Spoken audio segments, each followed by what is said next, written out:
Buenos días, mi nombre es Natalia Gómez y a lo largo de esta exposición les voy a explicar acerca de los ruidos cardíacos. Vamos a ver los ruidos cardíacos normales, los anormales, eh, qué consecuencias pueden tener estos para nuestro cuerpo, o sea, refiriéndonos a patologías que pueden indicar, y vamos a ver el flujo de sangre a través del corazón. Primero, eh, los ruidos cardíacos se producen por una expresión sonora del cierre de las válvulas cardíacas, tanto las válvulas mitral como tricúspide, como las válvulas sigmoideas.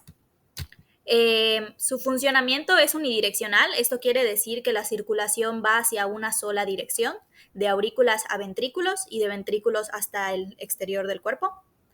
Eh, y pues esto permite la correcta circulación del sangre a través del circuito cardiovascular. La secuencia de ruidos normales en el ciclo cardíaco se debe leer así: R1, que es el ruido cardíaco número 1, único, sístole silente; R2, único, diástole silente. El R1 es el ruido cardíaco normal que ocurre en la etapa de la sístole, o mejor dicho, es un ruido presistólico, lo que significa que ocurre al principio de la sístole, y la sístole se refiere al momento de contracción del corazón. El R2 es el ruido cardíaco número 2, que también es un ruido normal. Estos son los dos ruidos normales básicos respecto a ruidos cardíacos. Todas las personas los debemos de tener. Y este va seguido por la diástole silente. La diástole silente, como su nombre lo indica, no ocasiona un sonido, sino que es el proceso o el momento en donde el corazón y sus válvulas se relajan para poder llenarse de sangre. La sístole expulsa sangre fuera del corazón, mientras que la diástole hace que el corazón se relaje para que pueda volver a llenarse. Primero, el ruido cardíaco número 1 se produce por el cierre de las válvulas auroventriculares, que estas son la mitral y la tricúspide. Este suele durar alrededor de 14 segundos e indica el comienzo de la sístole, por lo que es un ruido presistólico. Después tenemos el ruido cardíaco 2. Este se produce por el cierre de las válvulas sigmoideas, que son la pulmonar y la aórtica, después de la fase de eyección, o sea, después de la sístole. Las válvulas se cierran con el cambio de presión en los vasos sanguíneos, ya que durante este proceso la sangre es expulsada tanto a las venas pulmonares como a la arteria aorta. Y también se le conoce como desdoblamiento fisiológico del segundo ruido. Esto es algo que no puede ocasionarse en todas las personas, sin embargo, puede llegar a ser común. El desdoblamiento fisiológico del segundo ruido cardíaco es básicamente cuando las válvulas, tanto pulmonar como aórtica, no se cierran al mismo tiempo, sino que existe una pequeña pausa entre su cierre y es posible identificarlo a través de la auscultación con el estetoscopio. Después del ruido cardíaco 2, que se representa en la diapositiva con dos líneas por el desdoblamiento fisiológico del segundo ruido, se sigue la diástole, en donde en la diástole pueden ocurrir otros dos ruidos cardíacos, los cuales se consideran anormales.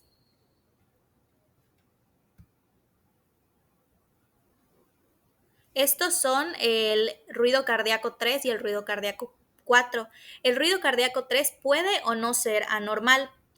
En niños y en embarazadas y menores de 35 es un ruido fisiológico, o sea que se considera normal, ya que pues estas personas tienen la característica y se les puede justificar que el flujo de su sangre no sea del todo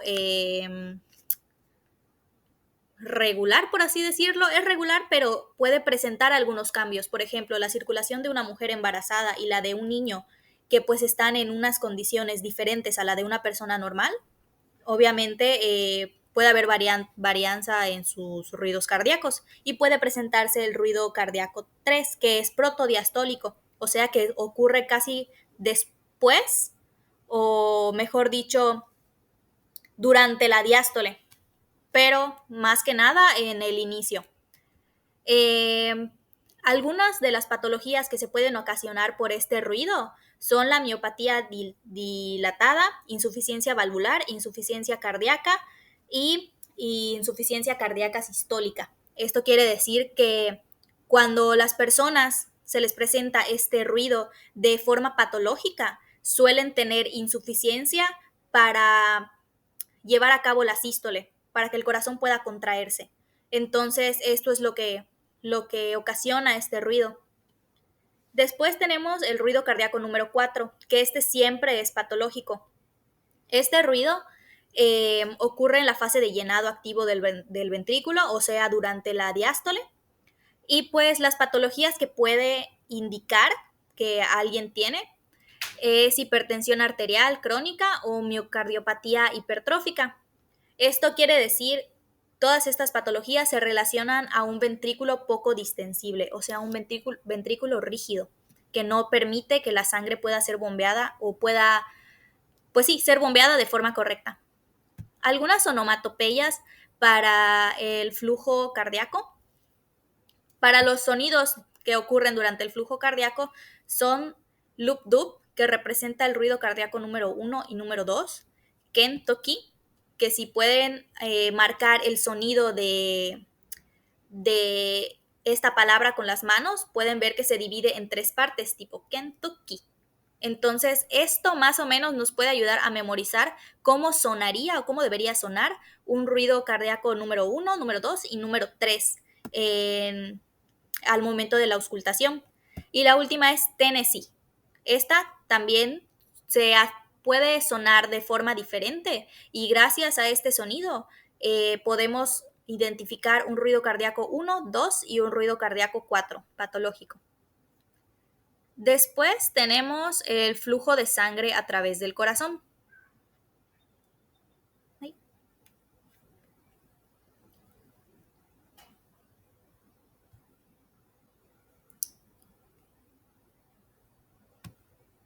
Bueno, el flujo de sangre a través del corazón se divide en diferentes fases. Primero tenemos la fase de llenado activo, en donde la sangre fluye a las aurículas y esta sangre llega desoxigenada, dependiendo de qué aurícula sea. Si llega a la aurícula derecha, llega desoxigenada. Si llega a la aurícula izquierda, pues llega con oxígeno.